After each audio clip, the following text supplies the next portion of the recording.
Hi everyone, in today's lesson we're going to talk about a concept called margin of error. Let's just recall that in the normal curve, 90% of the data falls within 2 standard deviations of the mean. So that means 2 standard deviations below and also 2 standard deviations above. So if I were to highlight all of this data here under the curve, it encompasses 95% of the data. So in a conclusion that we can make from this is that most of the data is pretty much taken care of after I go 2 standard deviations out on either end of the mean. So why is this useful? Well, most surveys are based on information that are collected from a sample of, not the entire population. A certain amount of error is bound to occur because the researchers aren't asking everyone. It's impossible sometimes to ask the entire population because sometimes it's too large, so we take a sample instead. So margin of error is basically the maximum value that the sample differs from that of the actual population. So margin of error will help us estimate the actual population. So let's write that down. Will help us estimate the entire population.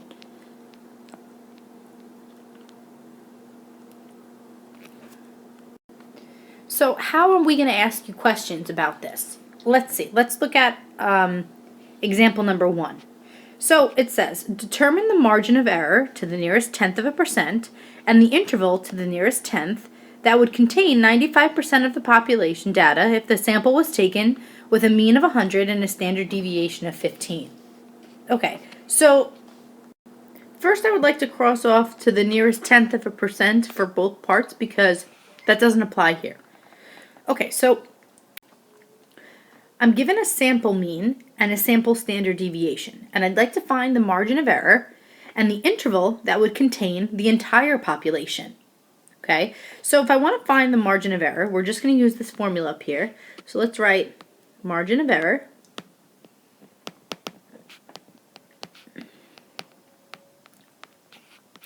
and what it is it's 2 times the standard deviation. What is the standard deviation? It tells you 15. So our margin of error is 30. So what that means is we are going to use this margin of error to estimate where the population would be, or what interval would contain the entire population. So to find the entire population is an interval because we're not sure exactly where it would be. So we're going to take the mean and subtract the error, and that will be the smallest part of the interval. And then we're going to take the mean plus the error, and that would be the highest part of the interval. So it tells you that the mean is 100. So we have 100, and let's add the error, which is 30, so 130. And we're going to take the mean and subtract 30, and you get 70. So your population is somewhere between 70 and 130. So let's write that down in an interval, somewhere between 70 and 130. And that is your answer. Okay? Let's move on to example number 2. So it says determine the margin of error, this time to the nearest 1/10 of a percent, and the interval that would contain 95% of the population data if the sample was taken with a mean of 0.185 and a standard deviation of 0.463.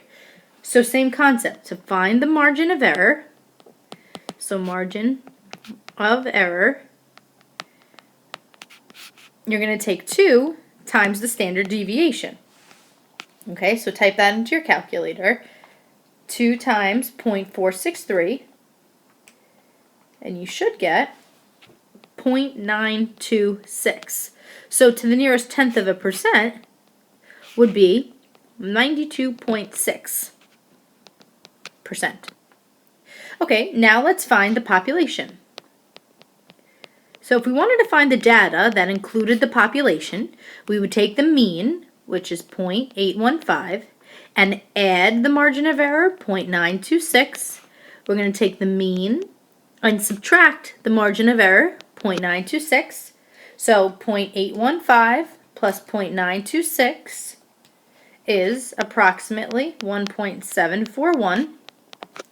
And now do the same thing, but now subtract. And you should get negative 0.111.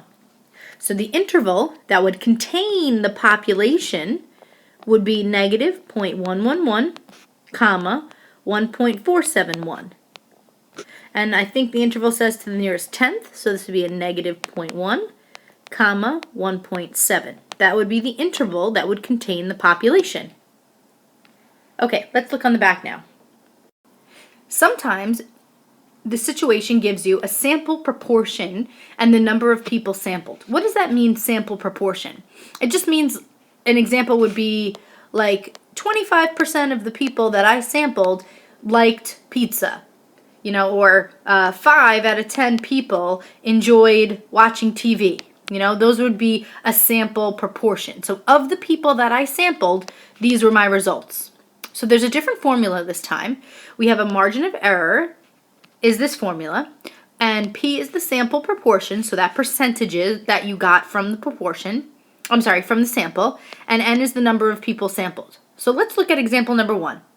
A nationwide poll was taken from 1,432 teenagers ages 13 to 18 to determine who has a TV in their bedroom. 630 students were sampled and said that they have a TV in their room. Okay, I just realized that the wording of this is a little off. We're just going to say 630 students said that they had a TV in their room. So the total number of people that were sampled is 1,432, and 630 out of that 1,432 have a TV in their room. So you want to find the sample proportion. So you are asking basically what percent of the people sampled had a TV in their room.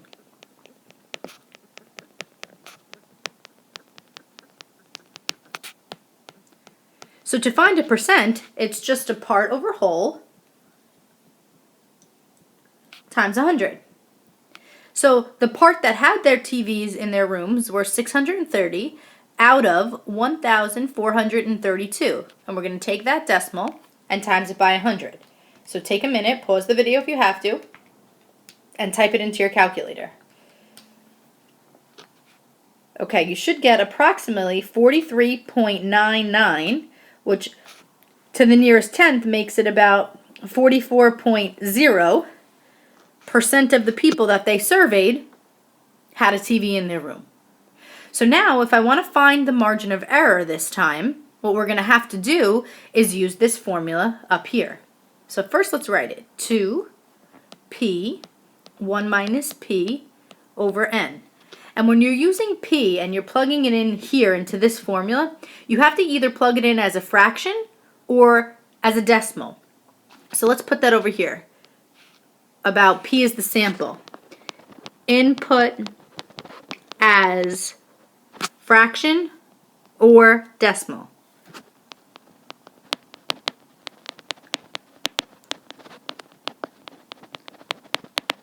We can't input it as a percent. So if we want to find the error, it's 2 times. Now, my sample proportion is 43.99. So we can actually make that 0.44. It's close enough. 1 minus 0.44. And the number of people that were sampled is 1,432.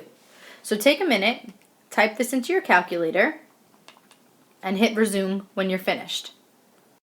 Okay, you should be getting 0.02623, which rounds to about 2.6%.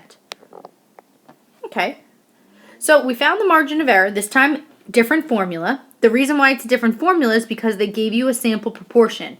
What that means is they gave you a percentage of the people who liked TV. They didn't give you a mean or a standard deviation. Okay, so now part C says, determine the range of the population proportion that would contain 95% of the data. So the same concept applies here.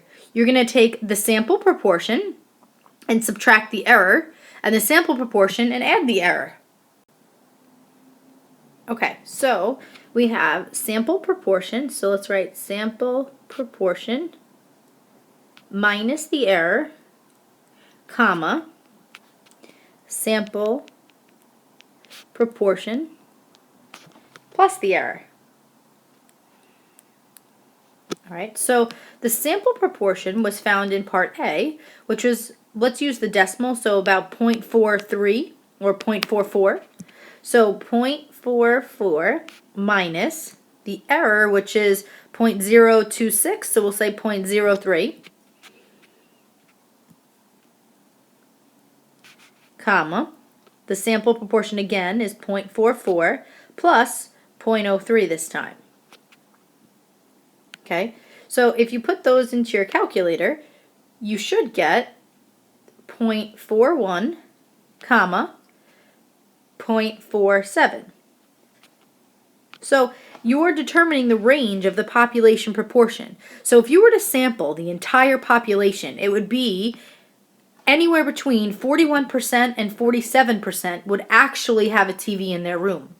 So that's what you're doing with margin of error. You sampled a sample. You took a survey not based off of the entire population. And they said about 44% of those people that you surveyed had a TV in their room.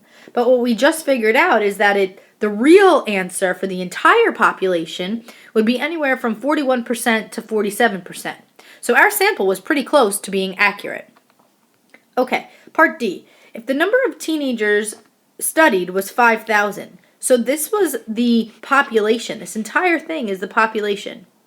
Determine the interval that represents the number of teenagers that had a TV in their bedroom. Okay, so we're going to take the population, 5,000, and multiply it by the percent, the lower percentage that it could be. The lower percentage could be 0.41. So we multiply it by 0.41, and then we're going to take 5,000 and multiply it by the upper range of the population proportion, so 0.47. So if you take a minute and take 5,000 times 0.41 in the calculator, that is approximately 2,050. And now if you do the other one, 5,000 times 0.47, you get 2,350. So this range is the number of people who actually had a TV in their room.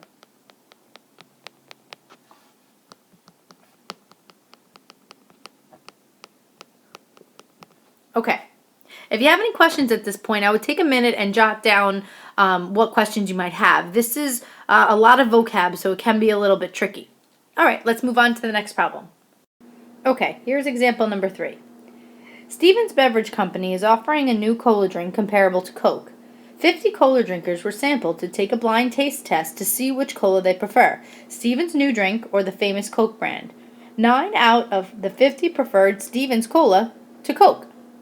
The company then devised a simulation that is represented by the dot plot below.